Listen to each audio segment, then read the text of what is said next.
we've got Monday night, and the line has not changed. It's still 3.5. The news we found out, just to give folks some context, we recorded Thursday afternoon for that Best Bets episode, and then Jamar Chase got ruled out, not just for this game, but 4 to 6 weeks. Pretty drastic injury. The best weapon, clearly, for the Cincinnati Bengals, a team that is on the come up here. If we're talking about a team that could give Buffalo a game or Kansas City, it's this Bengals team. They have been playing well defensively too, but what's your stance now? Total's at 45.5. How you feeling about this pick? Yeah, I still like the Bengals here. I can't say I love the Bengals here. I'm in like a little bit. So just to recap kind of my position on them, we forget now because we just watched a whole slew of games today. But the last time we saw Cincinnati, they were playing their best football of the season. They destroyed the Falcons. They came out passing. They threw it all over them. And this Browns team is a carbon copy of the Falcons. They run the ball really, really well. They can't really pass that much, certainly not in a shootout, and they don't play a whole lot of defense. So if the Bengals just follow the same script, I feel like they should be in a pretty good spot here. Cincinnati started 0-2 for the season, kind of threw us off the scent. They're number 2 in offensive EPA since then, number 2 in overall DVOA since then. Of course, the big thing here is Jamar Chase out. So how does that reassess things? Well, if I trusted the coaching staff, I think not a whole lot.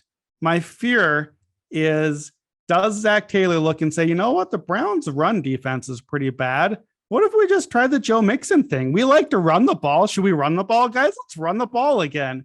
And that does not work for this team. Cincinnati has been, at times, very run heavy, and it hasn't worked for them. And I think that could keep the Browns in the game. Browns defense is not good. T. Higgins, Tyler Boyd, pass the ball. Joe Burrow, just pass it to the guys you still have there. I still feel pretty good about the Bengals. Kevin Stefanski, 3-11 against the spread in division games.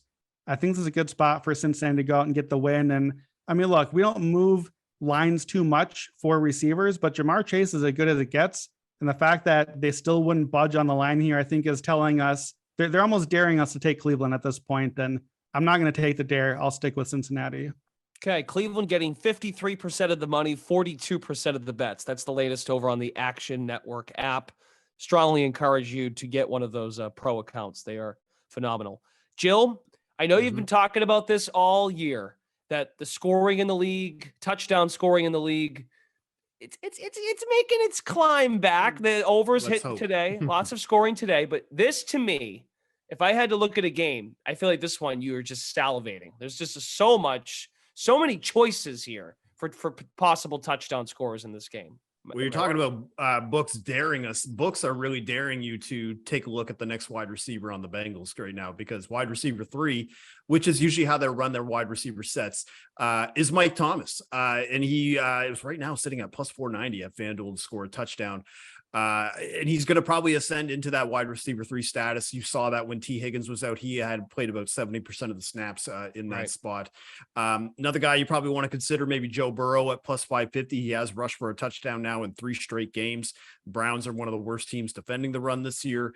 And then, of course, if the if the Bengals do get up a little bit early and they have to go into catch-up mode for the Browns, I do like Kareem Hunt at plus 240, just because he's getting pretty much nearly the same amount of carries as Nick Chubb, just a little bit less. I still think he's the best backup running back in the league, and I'll fight anybody who thinks otherwise.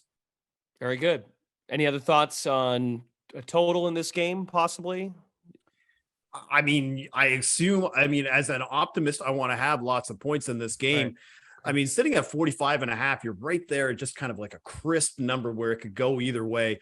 Obviously, from a touchdown bonanza standpoint, if it goes over 45.5, you're going to see probably me hit a couple of bets. If it goes under, you're probably going to be looking at a lot of Joe Mixon and probably just a little bit more of a slog of an AFC North type style of game. So for me, I'm leaning to the over right now. But again, with the way that we've seen unders, especially in prime time, I wouldn't hate anybody if they wanted to take it under a 45.5 in this spot.